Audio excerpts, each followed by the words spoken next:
Perintah Kaisar Naga. Bab 1081 sampai dengan 1090. Audiobook Novel Silat.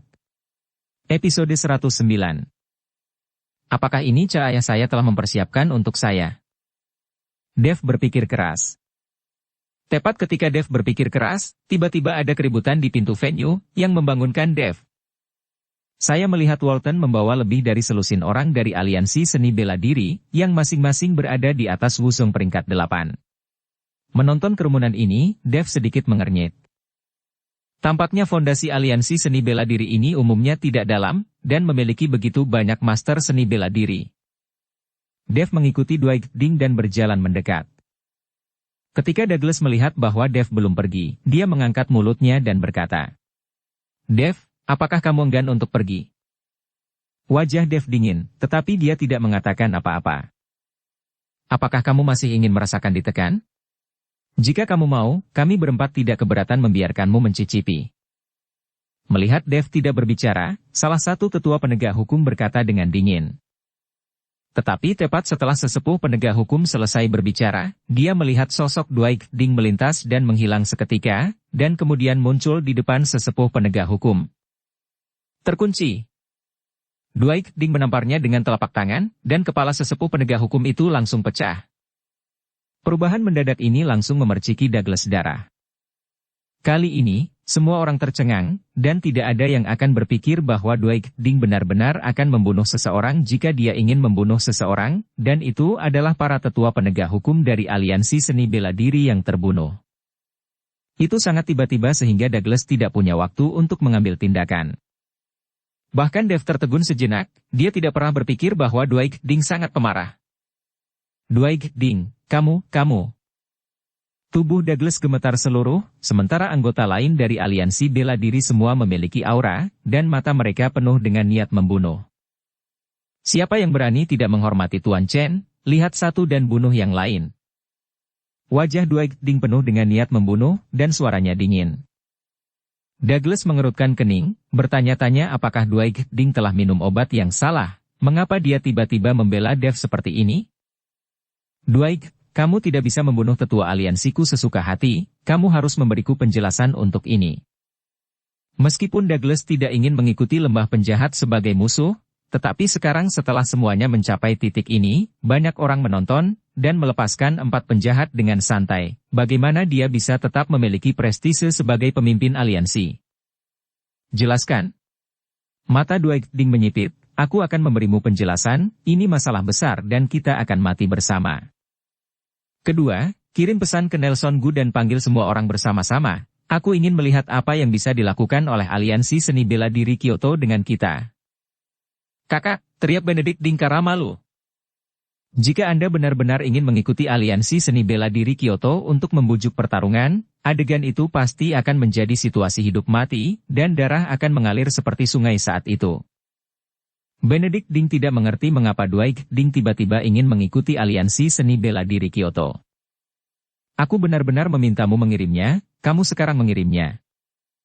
Dwight Ding tidak terlihat marah. Benedict Ding tidak berani mengatakan apa-apa, dan buru-buru mengirim pesan. Melihat ini, wajah Douglas menjadi lebih buruk daripada makan kotoran. Dia tidak pernah bisa membayangkan bahwa demi Dev, Bos Ding ini akan bertarung hidup dan mati dengan aliansi seni bela dirinya. Douglas tidak ingin benar-benar bertarung dengan lembah orang jahat, tetapi Dwight Ding hanyalah daging kompor, dan sepertinya dia tidak memberikan langkah apapun pada dirinya sendiri. Tepat ketika Douglas mengerutkan kening dan hancur, bagaimana menangani masalah ini, seseorang perlahan datang. "Tuan Si!" Seseorang berteriak, dan segera semua orang memberikan jalan. Melihat Tuan Si datang, bahkan wajah keempat penjahat itu menjadi hormat. "Tuan Si, Dev ini secara terang-terangan melanggar aturan tantangan. Dia ingin membunuh Raiden, dan sekarang dia berkolusi dengan orang-orang di lembah orang jahat dan membunuh salah satu tetuaku. Sekarang aku akan menangkap Dev." Melihat Tuan Si benar-benar datang, Douglas buru-buru mengeluh terlebih dahulu. "Douglas, meskipun saya tidak di sini, jangan menganggap saya sebagai orang buta. Saya tahu persis apa yang terjadi di sini, serta kegiatan aliansi seni bela diri Anda. Apakah Anda perlu saya memberitahu Anda secara mendalam?" Tuan Si memandang Gunung Harapan dengan enteng. Ketika Douglas mendengar ini, keringat dingin langsung mengalir di dahinya. Setelah berbicara tentang Douglas, Tuan Si memandang keempat penjahat itu, kamu juga kembali ke lembah para penjahat. Beberapa hal bukanlah sesuatu yang tidak bisa diatur oleh pemerintah, tetapi mereka terlalu malas untuk mengaturnya. Apakah kamu mengerti? Dipahami. Dwight Ding mengangguk lagi, dan kemudian melirik Dev. Setelah Dev mengangguk, Dwight Ding membawa beberapa orang pergi. Dengan Tuan Si di sini, bahkan jika Douglas ingin membunuh Dev, dia tidak berani melakukannya saat ini, jadi dia hanya bisa kembali dengan orang-orang dari Aliansi Seni Bela Diri. Kompetisi ini berakhir dengan kegagalan Raiden. Pada saat yang sama, apakah itu keluarga naga atau Aliansi Seni Bela Diri Kyoto, mereka semua kehilangan muka. Reputasi Dev berumur panjang, dan banyak orang mulai memandang Dev dengan kekaguman. Kamu harus memperhatikan dirimu sendiri di masa depan. Keluarga Watanabe di negara pulau tidak akan membiarkanmu pergi dengan mudah, dan di dunia seni bela diri Kyoto, aku khawatir banyak orang tidak akan bisa tidur dengan kekuatanmu yang telah ditunjukkan hari ini. Penampilanmu, aku takut untuk mematahkan pola dunia seni bela diri Kyoto selama bertahun-tahun.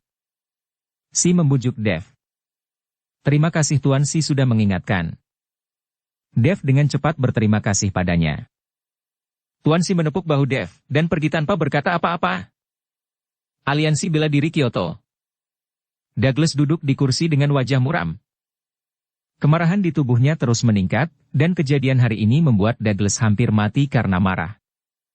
Tepat ketika Douglas marah, seorang anggota aliansi berlari masuk, dan kemudian mengikuti Douglas untuk melaporkan, pemimpin, Masao Nagamura, duta besar dari negara pulau, meminta untuk bertemu denganmu.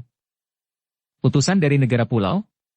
Douglas membeku sejenak, sedikit mengernyit, untuk apa utusan dari pulau melihatku? Douglas sangat bingung, meskipun dia adalah pemimpin dari Aliansi Seni Bela Diri, bagaimanapun, Aliansi Seni Bela Diri adalah organisasi non-pemerintah, dan dia tidak memiliki posisi resmi sebagai pemimpin. Apa yang dilakukan oleh utusan asing negara pulau ini? Biarkan dia masuk. Meskipun Douglas bingung, dia masih membiarkan Masao Nagamura masuk. Segera, Masao Nagamura, mengenakan setelan jas dan berkumis, masuk. Saya berharap pemimpin aliansi, mengambil kebebasan untuk mengganggu. Ketika Masao melihat Douglas, dia langsung membungkuk sopan. Masao Nagamura tahu etiket Daxia dengan sangat baik, lagi pula, dia telah tinggal di sini selama bertahun-tahun. Duta Besar Nagamura, aku tidak tahu angin macam apa yang membawamu kepadaku? Aku hanya pemimpin dari Aliansi Seni Bela Diri. Sepertinya tidak ada hubungannya dengan Duta Besar Nagamura, kan? Douglas bertanya dengan sedikit senyum. Pemimpin Ju, saya mendengar bahwa kompetisi yang diadakan oleh aliansi Anda hari ini membuat pemimpin aliansi sangat marah, jadi saya secara khusus mengirim butiran debu kepada pemimpin aliansi untuk mengurangi kemarahan pemimpin aliansi. Masao berkata, mengeluarkan sebuah kotak kayu, dan setelah membukanya, sebuah manik sebening kristal terungkap. Saya melihat manik-manik itu masih berwarna merah darah, dan ketika manik-manik pencegah debu dikeluarkan, seluruh aula merasakan kesejukan. Mata Douglas berbinar ketika dia melihat manik yang mengawetkan debu, tetapi dia tidak langsung mengambilnya, tetapi berpura-pura dalam, Duta Besar Nagamura, kami memiliki pepatah lama di Daxia bahwa tidak ada jasa yang tidak dihargai. Anda tiba-tiba apakah ada yang salah dengan memberi saya hadiah yang begitu mahal? Saya pikir lebih baik bagi Anda untuk membicarakannya terlebih dahulu. Hahaha, pemimpin aliansi sangat berhati-hati. Saya datang ke pemimpin aliansi, dan saya benar-benar memiliki sesuatu untuk ditanyakan. Saya tahu bahwa aliansi seni bela diri Anda juga membenci Dev dan ingin membunuhnya, tetapi karena dari tekanan di atas, Anda selalu tidak memiliki kesempatan untuk memulai. Anda dapat menyerahkan pembunuhan Dev kepada para pembunuh negara pulau kami, tetapi apa yang saya ingin aliansi lakukan adalah menemukan cara untuk membiarkan para pembunuh kami memasuki negara dengan lancar. Setelah membunuh Dev, saya berjanji bahwa orang-orang kami akan segera pergi. Masao tertawa dan berkata.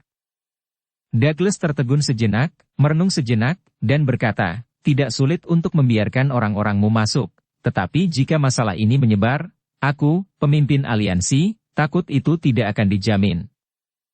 Saya berharap pemimpin aliansi yakin bahwa informasi itu tidak akan pernah bocor. Anda membiarkan orang-orang kami masuk, dan orang-orang kami akan membantu Anda membunuh Dev, menyingkirkan bahaya tersembunyi, dan saling menguntungkan satu sama lain. Mengapa tidak lakukan? Masao membujuk Douglas.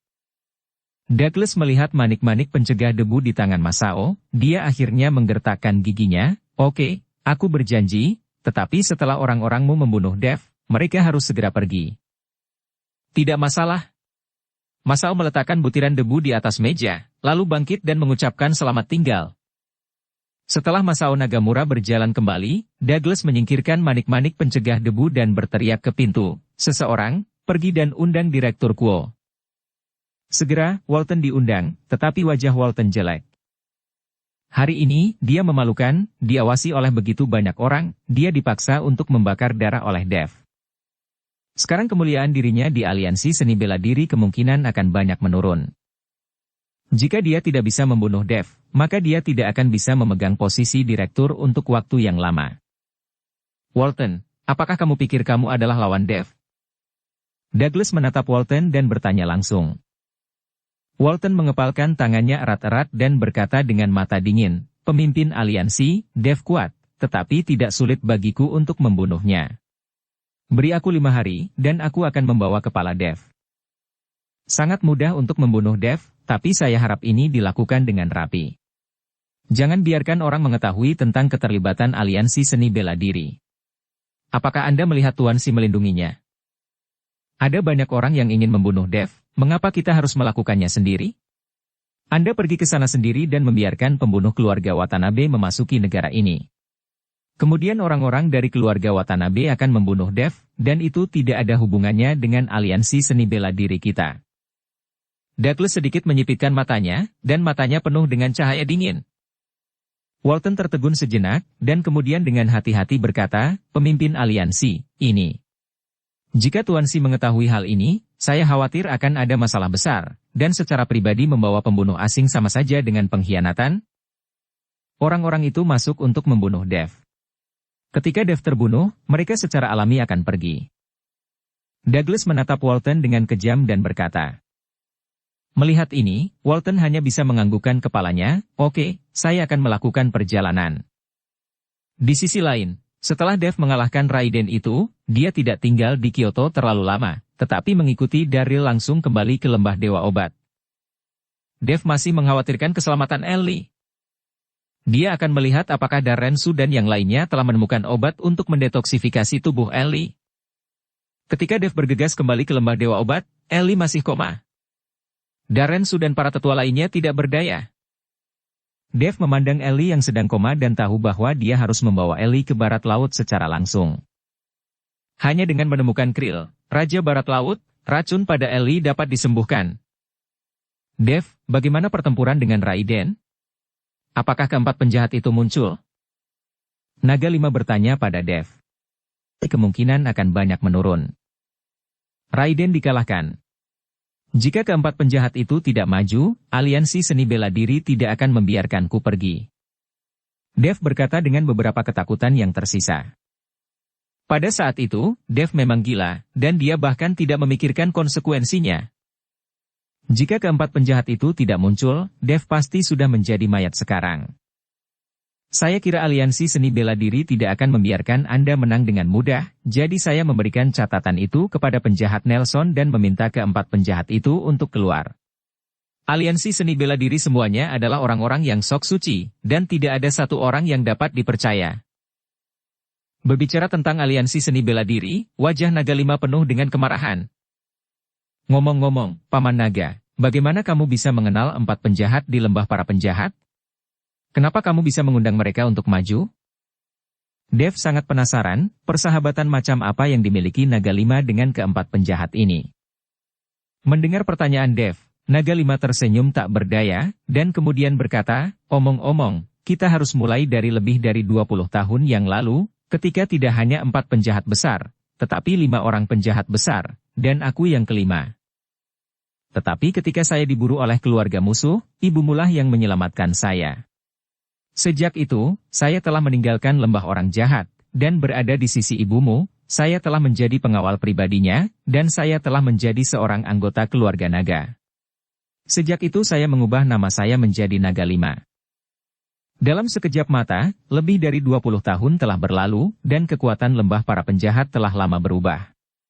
Namun, keempat penjahat itu masih memberiku wajah. Jika aku punya sesuatu, mereka akan membantuku selama saat saya berbicara. Mendengar apa yang Naga 5 katakan, Dev menyadari bahwa Naga 5 juga adalah anggota lembah orang jahat sebelumnya. Dev tidak mengikuti Naga 5 untuk berbicara tentang Istana Naga Langit, karena Istana Naga Langit adalah kartu truf terakhir Dev. Semakin sedikit orang yang mengetahuinya, semakin baik. Setelah mengucapkan selamat tinggal pada Naga 5, Dev bergegas ke bandara bersama Ellie. Masih ada jalan panjang ke barat laut dari Kyoto. Itu adalah perbatasan paling besar dari seluruh Daxia, dan itu adalah tempat paling tandus di Daxia. Namun, karena ada lebih banyak hutan perawan di sini dan lingkungannya bagus, banyak pejuang suka berlatih di sini. Dev membawa Ellie dan terbang selama lebih dari 5 jam dengan pesawat sebelum mendarat di kota Sichuan, Provinsi Barat Laut. Setelah turun dari pesawat, Dev menyadari apa itu kemandulan yang sebenarnya. Ibu kota provinsi, melihat tingkat kemakmurannya, bahkan tidak bisa dibandingkan dengan kota kecil Hongcheng. Kak, mau naik taksi? Begitu Dev turun dari pesawat, seorang sopir taksi melangkah maju dan bertanya. Dev mengangguk dan membawa Ellie ke dalam taksi. Kak, mau kemana? Setelah masuk ke mobil, sopir taksi bertanya. Ayo cari hotel yang bagus untuk istirahat dulu. Dev meminta sopir taksi untuk mencari hotel untuk beristirahat dulu. Sekarang Dev tidak tahu di mana Raja Barat Laut Krill Gu tinggal, jadi dia harus mengalahkannya ke kediaman Krill Gu terlebih dahulu. Bung, logatmu sepertinya dari tempat lain, kan? Kenapa kamu datang ke sini? Anak-anak muda dari pihak kami semua pergi bekerja di provinsi lain, dan tidak ada yang mau tinggal di tempat di mana burung tidak buang air. Sopir taksi sangat suka mengobrol dengan Dev. Menemukan seorang teman. Dev memejamkan matanya sedikit dan menjawab dengan santai. Melihat kamu sangat kaya, aku akan membawamu ke satu-satunya hotel bintang 5 di sini. Seluruh ibu kota provinsi kami juga merupakan hotel bintang 5 ini. Kudengar itu sangat mewah. Saya tidak akan pernah memiliki kesempatan untuk hidup di dalamnya dalam hidup saya. Saya mendengar bahwa membangun hotel ini menelan biaya lebih dari 1 miliar yuan, yang sangat mahal. Sopir taksi itu mengobrol. Ya. Dev menjawab dengan santai. Dev tidak memiliki kebutuhan khusus di hotel tempat dia tinggal. Di mana dia tinggal, tidak ada bedanya dengan Dev. Di seluruh barat laut, hanya keluarga Gu di barat laut yang telah membangun hotel bintang 5, tetapi saya mendengar bahwa keluarga Gu telah berjalan-jalan dengan para raksasa di Kyoto baru-baru ini, dan saya mendengar bahwa mereka ingin memindahkan keluarga mereka ke Kyoto. Jika itu terjadi, kota Sichuan kita akan semakin sunyi. Sopir taksi menghela nafas. Tetapi pada saat ini, Dev tiba-tiba membuka matanya, dan bertanya dengan sedikit kegembiraan di wajahnya, Tuan, apakah Anda masih tahu tentang Krill Gu Barat Laut? Sopir itu tertegun sejenak, dan segera berkata, bagaimana mungkin saya tidak tahu, di seluruh barat laut, keluarga Gu dia adalah anak kedua, tapi banyak yang berani mengatakan bahwa dia adalah yang pertama, lalu Krill Gu Raja Barat Laut, saya dengar bahwa di seluruh barat laut, tidak ada saingan, dan seluruh barat laut tidak memiliki saingan. Semua orang takut padanya. Tidak ada seorang pun di seluruh Northwest yang bisa mengalahkannya. Sudut mulut Dev sedikit terangkat, jelas dia tidak percaya. Kekuatan Krill Gu paling banyak adalah Wusong peringkat 8. Bagaimana mungkin tidak ada seorang pun di seluruh barat laut yang mengalahkannya? Hanya saja banyak pejuang yang kuat tidak peduli dengan kompetisi semacam ini untuk ketenaran dan kekayaan, dan mereka hanya fokus pada kultivasi. Jika Krill Gu dapat mengamankan posisi nomor 1 di barat laut, dunia seni bela diri di seluruh barat laut akan terlalu lemah. Percaya padaku, aku mendengar bahwa kekuatan supranatural Raja Barat Laut terbang ke langit, seperti makhluk abadi. Akan tetapi, aku sendiri belum pernah melihatnya sebelumnya. Sopir itu berkata dengan misterius. Dev hanya tersenyum, bagi orang biasa, Wusong dengan kekuatan peringkat 8 memang bisa disebut abadi. Tuan, apakah Anda tahu di mana Krilgu tinggal? Dev bertanya. Di sebelah barat kota, ada manor seluas ribuan hektar yang merupakan tempat tinggal keluarganya, tetapi jika Anda tidak memiliki undangan, lebih baik jangan pergi ke sana. Anda tidak bisa masuk, Anda mungkin akan dipukuli jika ingin melihat Raja Barat Laut. Semua harus membuat janji terlebih dahulu. Tuan pengemudi mengingatkan Dev. Tuan, terima kasih. Saya hanya bertanya dengan santai. Saya tidak mengenalnya, apa yang ingin dilakukan di sana? Dev tersenyum kecil. Saat pengemudi bergegas menuju hotel bersama Dev dan yang lainnya, di jalan yang relatif terpencil, sebuah mobil hitam tiba-tiba keluar dari belakang Raja Kepiting. Mobil hitam itu menabrak taksi secara langsung, yang mengejutkan pengemudi taksi dan buru-buru keluar dari mobil untuk memeriksa. Ketika dia melihat bahwa pihak lain sedang mengendarai BMW, wajah pengemudi berubah warna. Apakah kamu benar-benar buta? Bagaimana kamu mengemudi? Dua orang turun dari BMW hitam, dan mereka memarahi sopir taksi. Kalian berdua, maafkan aku, kamu tiba-tiba bergegas keluar. Aku tidak punya waktu untuk mengerem. Sopir dengan cepat meminta maaf kepada mereka berdua. Hanya saja salah satu dari mereka mendorong sopir taksi dengan enggan, sementara mereka berdua diam-diam menatap Dev di dalam taksi. Meskipun Dev sedang duduk di dalam mobil, dia sudah menemukan pria yang diam-diam menatapnya, dan mereka berdua memiliki bau seniman bela diri yang samar.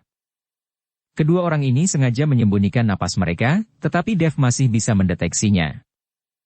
Kalian berdua, saya sedang terburu-buru sekarang. Saya saja yang mengganti kerugian mobil, berapa banyak uang yang dibutuhkan, saya akan membayar Anda kembali. Dev membuka pintu mobil dan berjalan keluar. Salah satu dari mereka memandang Dev dari atas ke bawah, dan Dev dengan sengaja menunjukkan sedikit napasnya. Jelas, ekspresi kedua orang itu sedikit berubah, tetapi mereka pulih dengan cepat. Untuk memperbaiki mobil ini, setidaknya 3.000. Salah satu dari mereka berkata.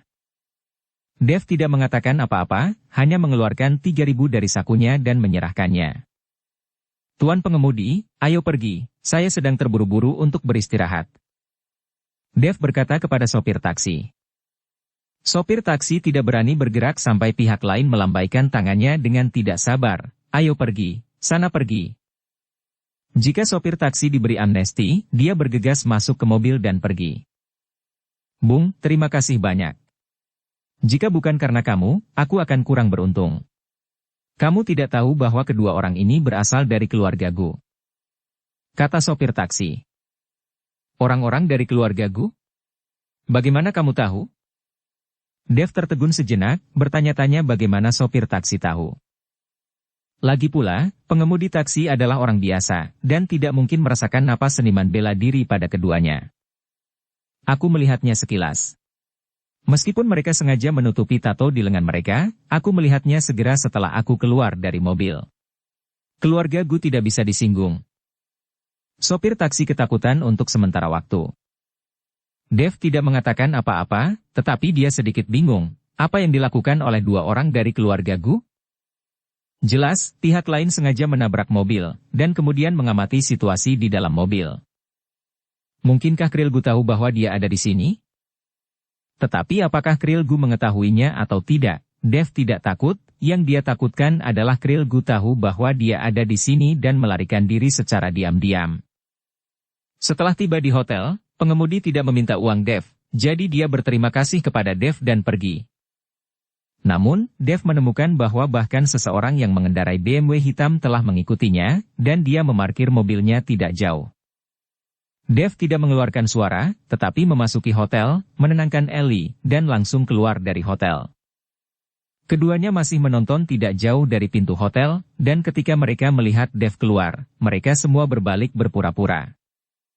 Dev pura-pura tidak melihat mereka berdua, tetapi berjalan ke pinggir jalan sesuka hati. Melihat Dev pergi, keduanya segera mengikuti. Tetapi setelah mengikuti dari kejauhan, keduanya tiba-tiba menemukan bahwa Dev telah menghilang. Rusak, orang itu menghilang. Apa yang harus kita lakukan? Mengapa kita tidak kembali dan melapor ke Patriark dulu? Keduanya berdiskusi dengan tenang. Kenapa kalian berdua mengikutiku? Pada saat ini, Dev keluar dari belakang keduanya. Dukung channel Novel Silat dengan subscribe, follow, like, komen dan share. Mereka berdua terkejut dan buru-buru berbalik untuk melihat Dev menatap mereka dengan ekspresi main-main. Kamu, apa yang kamu katakan? Kami hanya berkeliaran, siapa yang mengikutimu? Setelah salah satu dari mereka selesai berbicara, dia ingin menyuruh yang lain pergi. Tapi Dev mengelak dan berdiri di depan keduanya. Jangan berpura-pura, kamu telah mengikutiku sepanjang jalan. Apakah Krill mengirimmu ke sini? Dev bertanya dengan tajam. Apa yang kamu bicarakan, kami tidak mengerti sama sekali, sebaiknya kamu menyingkir, jangan main-main dengan kami. Salah satu dari mereka mengancam Dev. Sepertinya kamu tidak akan mengatakan apa-apa jika kamu tidak menderita sedikit. Dev mengangkat sudut mulutnya, lalu menamparnya. Keduanya dengan jelas melihat Dev menamparnya, tetapi menemukan bahwa mereka tidak bisa menghindar sama sekali. Orang yang mengancam Dev tadi langsung ditampar. Mereka berdua langsung terkejut. Mereka berdua adalah master yang hebat. Ketika yang lain menampar mereka, mereka tidak bisa melarikan diri? Wah, apakah kamu mencari kematian? Saat dia dipukuli, dia marah, dan kemudian napas di tubuhnya dilepaskan sepenuhnya, dan paksaan yang mengerikan datang ke arah Dev. Orang lain tidak lagi berpura-pura, dan langsung mengeluarkan nafas dari tubuhnya. Grandmaster belaka, berani lancang, benar-benar di luar kekuatannya sendiri. Dev mendengus dingin, diikuti oleh kilatan dingin di matanya. Dev tidak bergerak sama sekali, dan aura agung di tubuhnya langsung menekan kedua orang itu ke tanah. Kali ini, mereka berdua menunjukkan kepanikan di mata mereka, dan mereka benar-benar ketakutan. Di depan Dev, mereka menemukan bahwa mereka tidak memiliki kekuatan untuk melawan sama sekali. Pahlawan menyelamatkan hidup, kami hanya diperintahkan oleh orang lain. Keduanya dengan putus asa bersujud Dev untuk memohon belas kasihan. Katakan, apakah Krill menyuruhmu untuk mengikutiku, kamu tahu identitasku? Dev bertanya dengan dingin. Salah satu dari mereka menggelengkan kepalanya lagi dan lagi. Tidak, saya tidak tahu, pemilik menyuruh kami bergerak di bandara dan terus menatap pesawat yang datang dari Kyoto. Selama ada prajurit di atas Grandmaster di pesawat, kami harus mengkonfirmasi pihak lain. Setelah Anda dikonfirmasi, laporkan padanya. Lalu kamu juga melaporkanku? Dev mengerutkan kening. Jika Krill tahu ini, akan merepotkan jika dia menyelinap pergi. Dunia ini besar, kemana dia harus pergi untuk menemukan orang ini? Tidak, kami tidak punya waktu untuk melapor, karena kami berdua selalu tidak yakin dengan kekuatanmu. Pihak lain menggelengkan kepalanya dan berkata. Baru pada saat itulah Dev mengerti bahwa kedua orang ini telah mengikutinya dan menabrak mobil dengan sengaja. Mereka ingin mencari tahu tentang kekuatan dirinya sendiri. Dev menyembunyikan sebagian dari napasnya, jadi kedua orang ini tidak yakin dengan kekuatan pasti Dev dan tidak berani melaporkannya dengan mudah. Oke, kalian berdua pergi dari sini. Setelah Dev selesai berbicara, napas di tubuhnya langsung ditarik, dan kemudian dia berjalan ke samping. Setelah Dev pergi, keduanya baru berani berdiri. Melihat bahwa Dev sudah lama menghilang, mereka mengeluarkan ponsel mereka dan ingin melapor. Tetapi telepon belum dinyalakan, keduanya tiba-tiba membeku, dan kemudian mereka mulai berdarah, dan akhirnya mereka semua jatuh ke tanah. Napas Dev barusan telah merusak organ dalam kedua orang itu. Tentu saja Dev tidak akan membiarkan mereka berdua menyebarkan pesan itu kembali.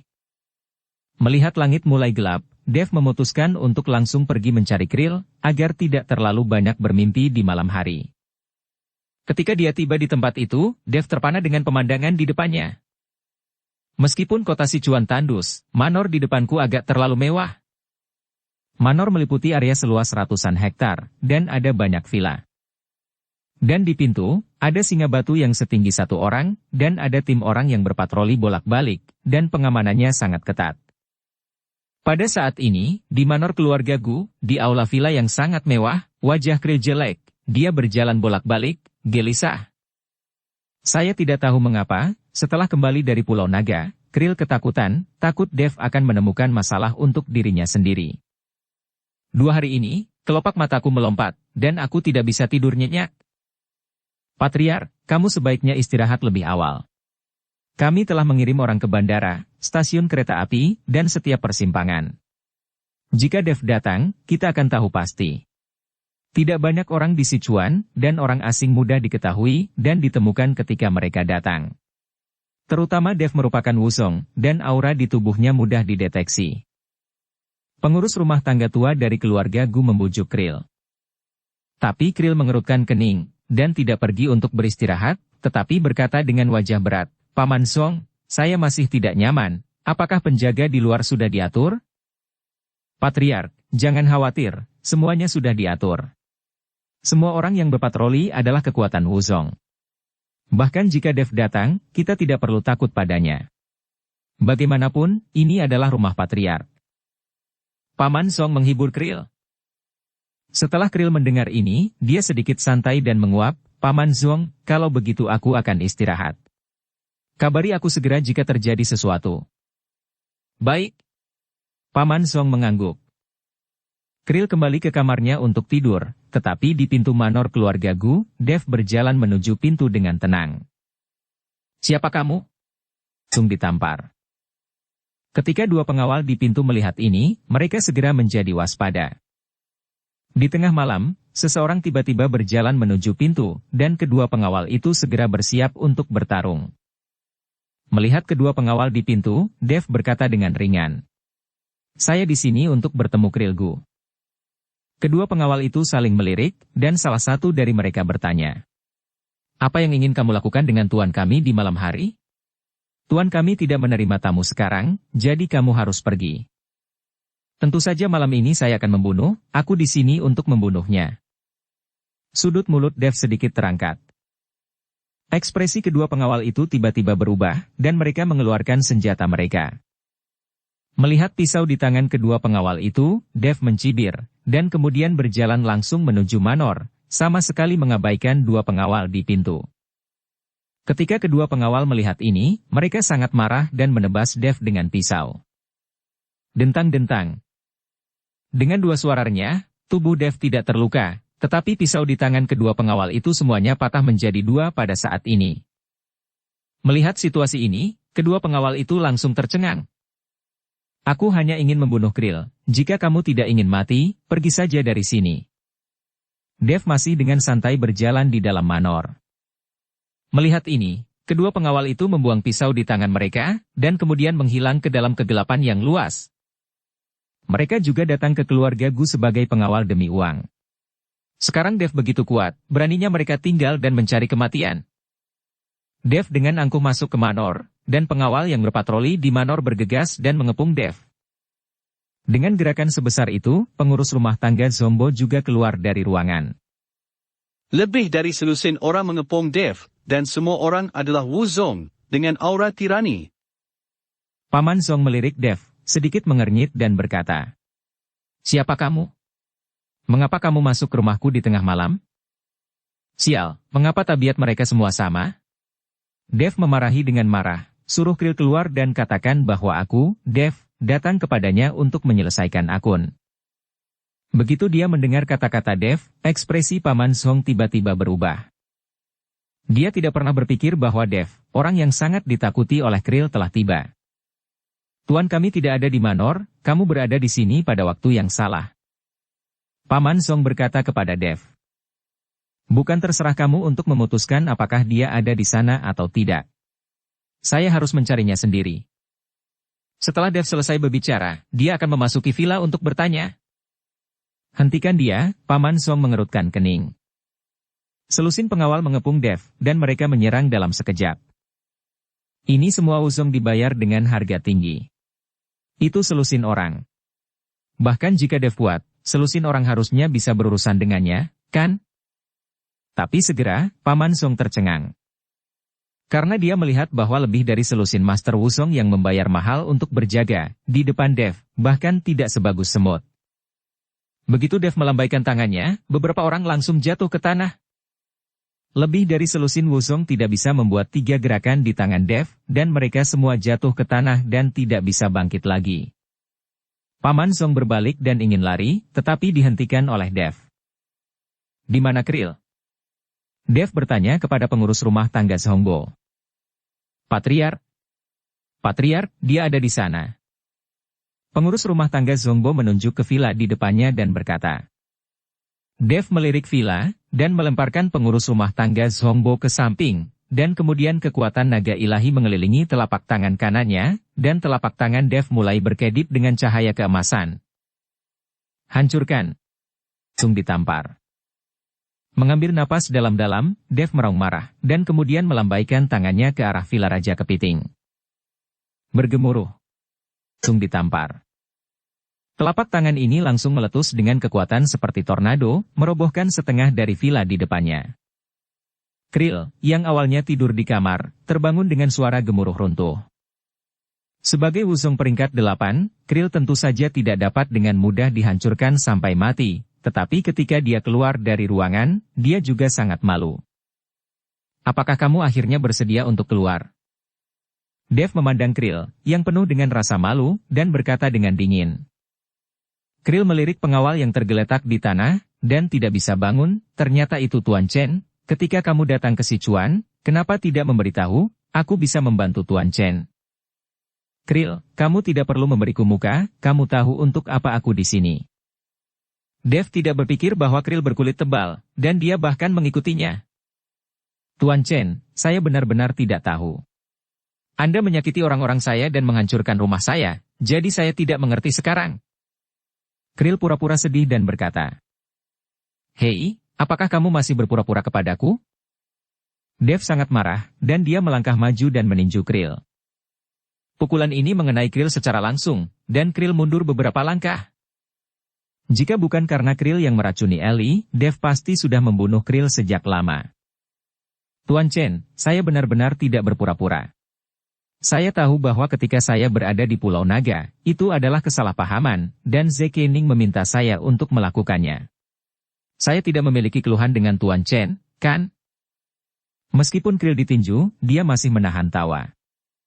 Dev memandang Krill seperti ini, tetapi dia sedikit mengagumi pria ini, sebagai Raja Barat Laut, dia bisa menelan amarahnya. Tidak ada ketidakadilan dan tidak ada permusuhan? Pacar saya masih koma. Ketika Anda meracuni kami, mengapa Anda tidak mengatakan tidak ada ketidakadilan dan tidak ada permusuhan? Dev menatap Krill dengan dingin dan bertanya. Tuan Chen salah paham. Sebenarnya, aku tidak meracunimu. Alasan mengapa pacarmu tidak sadarkan diri hanya karena mantranya. Selama aku membuka mantranya, pacar Tuan Chen akan bangun secara alami. Krill dengan cepat menjelaskan. Setelah Dev mendengarnya, dia akhirnya mengerti mengapa dia tidak dapat menemukan racun di Ellie, dan bahkan Darren Su dan yang lainnya tidak berdaya. Ternyata itu tidak diracuni sama sekali, tetapi dalam keadaan koma di bawah mantra. Kalau begitu cepat dan hancurkan mantranya sekarang. Dev mendesak. Tuan Chen, di mana pacarmu? Aku harus menemui pacarmu sebelum aku bisa memecahkan mantranya. Krill bertanya. Kamu adalah lawan Dev. Dia ada di Hotel Bintang 5 keluarga Gumo. Kamu bisa ikut denganku. Jika kamu membuka mantranya dan Lely masih tidak bangun, aku akan membuat keluarga Gumo menghilang di seluruh barat laut. Dev menatap Krill dengan dingin dan berkata. Jangan khawatir, Tuan Chen, saya akan pergi dan memastikan pacar Anda bangun. Krill dengan cepat meyakinkan. Krill mengikuti Dev menuju hotel, dan sebelum pergi, Krill mengedipkan mata pada pengurus rumah tangga Zhongbo. Ketika Dev membawa Krill ke hotel, Krill tidak mengikuti Dev untuk membantu Ellie mengungkap mantra, tetapi duduk di lobi hotel dan menyeruput teh, semacam ekspresi merendahkan di wajah Krill. Dev sedikit mengernyit, Krill, apa maksudmu? Krill berkata dengan bangga di wajahnya, apa artinya, saya ingin membantu pacar Anda mengungkap mantra. Anda dapat menyerahkan harta kecil itu di dalam diri Anda, serta kristal naga di tubuh Anda. Berikan kepada saya di sini, mungkin saya akan mempertimbangkan untuk membantu Anda. Dev tertegun sejenak, lalu matanya menyipit, dan aura pembunuh muncul dari tubuhnya. Krill, kamu mencari kematian. Dev berkata, dan berjalan menuju Gukayuan.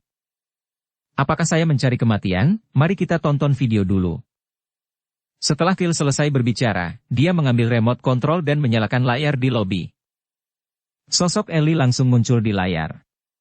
Ellie dikendalikan oleh dua orang, tetapi pada saat ini Ellie sudah bangun dan tidak dalam keadaan koma. Mata Ellie dipenuhi dengan sedikit kengerian, dan dia terus bertanya siapa dua orang yang mengendalikannya. Dev melihat pemandangan di layar, niat membunuh di tubuhnya langsung naik ke puncak, dan matanya merah saat dia melihat Krill. Kamu tidak harus menatapku seperti ini.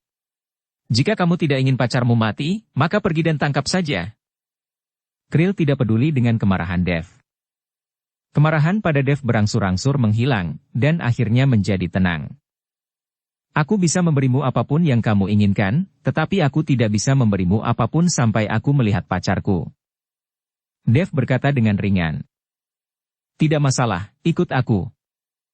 Krill mematikan video dan kembali ke Manor bersama Dev. Setelah memasuki Manor, dia terus membawa Dev ke belakang Manor. Ada ribuan hektar Manor, dan tidak ada akhir yang terlihat. Keduanya berjalan sampai ke villa yang sangat tua, dan kemudian berhenti. Villa ini tingginya 10 lantai, dan jika dilihat dari bentuk dan dindingnya, mungkin usianya sudah puluhan tahun. Dev tidak mengerti mengapa Krill meninggalkan gedung tua seperti itu di rumahnya. Krill berdiri di pintu, mengucapkan kata-kata di mulutnya, dan pintu besi yang berat di pintu tiba-tiba terbuka perlahan. Ketika Dev mengikuti Krill, dia menemukan bahwa ada sesuatu yang istimewa di villa tua ini. Saya melihat ornamen berlapis emas di mana-mana, dan banyak patung Buddha berlapis emas. Pada pandangan pertama, itu sangat mewah. Setelah keduanya masuk, gerbang besi berat di belakang tertutup, aura misterius dan kuno langsung menembus tubuh Dev dan menyegel dantian di tubuh Dev. Dev mengerutkan kening, dan buru-buru mengerahkan kekuatan spiritualnya, tetapi menemukan bahwa dantiannya tidak bergerak, dan dia tidak dapat memobilisasi sedikit kekuatan spiritual. Kali ini, Dev sedikit panik. Jika dia tidak dapat mengerahkan kekuatan spiritualnya, itu berarti Dev pasti akan menjadi orang biasa. Hahaha, jangan repot-repot, ini adalah menara penindas iblis keluarga Gu saya. Semua orang yang masuk ke sini akan ditekan, kecuali keluarga Gu kami. Krill melihat ekspresi panik Dev dan tertawa. Di mana pacarku? Gu membujuk Krill. Dev menatap Krill dengan dingin. Jangan khawatir, ikuti saja aku berjalan. Krill memimpin di depan, dan keduanya menginjak tangga berlapis emas dan berjalan selangkah demi selangkah. Sepanjang jalan, Dev dengan putus asa meluncurkan teknik konsentrasi hati, mencoba untuk mematahkan belenggu kekuatan spiritual di dantiannya, tetapi itu tidak ada gunanya sama sekali. Tepat ketika Dev akan menyerah, kristal naga di dantiannya tiba-tiba berkedip, dan kemudian kekuatan naga di tubuh Dev menembus belenggu. Setelah ikatan itu dipatahkan, kekuatan spiritual dantian Dev mulai berjatuhan dengan panik, dan kekuatan Dev pulih sekaligus, tetapi Krill yang bersemangat, saat ini belum mengetahuinya. Sampai di lantai 3 Dev melihat Ellie dibawa masuk ke aula kosong. Melihat Dev datang, Ellie tampak sedikit bersemangat. Dev, di mana ini? Di mana kita? Pikiran Ellie masih di Pulau Naga, di mana dia dalam keadaan koma. Dev membawa Ellie ke barat laut, tetapi Ellie tidak mengetahuinya sama sekali. Ellie, kita berada di barat laut sekarang, kamu tidak perlu takut, tidak apa-apa. Dev buru-buru ingin menenangkan Ellie, tetapi dihentikan oleh Krill. Kenapa? Kemampuanku terbatas sekarang, dan aku hanya orang biasa. Apakah kamu masih takut padaku ketika aku menjadi orang biasa? Dev melihat Krill menghalanginya, jadi dia berkata dengan acuh tak acuh. Kentut, siapa yang takut padamu, di menara sihir kota ini, kamu Dev tidak akan pernah bisa menjadi lawanku. Krill melepaskan Dev, membiarkan Dev berlari, dan memeluk Lely dengan erat. Dev, apa yang terjadi? Bagaimana kita datang ke sini? Saya tidak bisa merasakan energi spiritual dalam diri saya. Memegang Dev, Ellie bertanya dengan panik. Ellie, aku akan menjelaskan kepadamu ketika aku punya waktu. Sekarang aku akan membunuh orang-orang di depanku dulu. Dev menghibur Ellie. Dev, sekarang setelah kamu melihat pacarmu, dan dia sudah bangun, saatnya memberiku barang-barang itu. Krill berkata dengan bangga. Serahkan padamu? Dev mencibir, kamu tidak layak. Karena pacarku sudah bangun, aku akan membiarkan hal tidak berguna sepertimu. Kamu harus terkutuk. Melihat Dev berbicara dengannya seperti ini, Krill tertegun sejenak, dan kemudian dia berkata dengan marah. Anak baik, karena kamu sendiri yang mencari kematian, maka aku akan membunuhmu dan mengambil kristal naga langsung dari tubuhmu. Kalian berdua, bunuh dia. Krill memerintahkan kedua pria itu. Dev sekarang adalah orang biasa, jadi Krill tidak perlu berurusan dengannya. Saya tidak bisa merasakan energi spiritual dalam diri saya. Ya. Setelah mereka berdua selesai berbicara, mereka dengan cepat bergegas menuju Dev. Ellie, menghindar. Dev menyuruh Ellie untuk menghindar, lalu menatap dua orang yang bergegas, dan berkata dengan sudut mulutnya, lakukan saja kalian berdua untuk membuka daging. Kedua orang ini semuanya adalah seni bela diri 5 tingkat, dan mereka dianggap sebagai master di dunia seni bela diri. Tapi mereka berdua baru saja bergegas di depan Dev, ketika mereka melihat ledakan aura menakjubkan dari Dev, dan itu mengejutkan mereka sekaligus. Keduanya tercengang, mereka juga berpikir bahwa kekuatan Dev telah lama ditekan dan dia menjadi orang biasa, tetapi sekarang mereka merasakan momentum ini, yang jelas lebih tinggi dari mereka. Bersambung ke episode 110. Dukung kami dengan subscribe, follow, like, komen dan share. Terima kasih.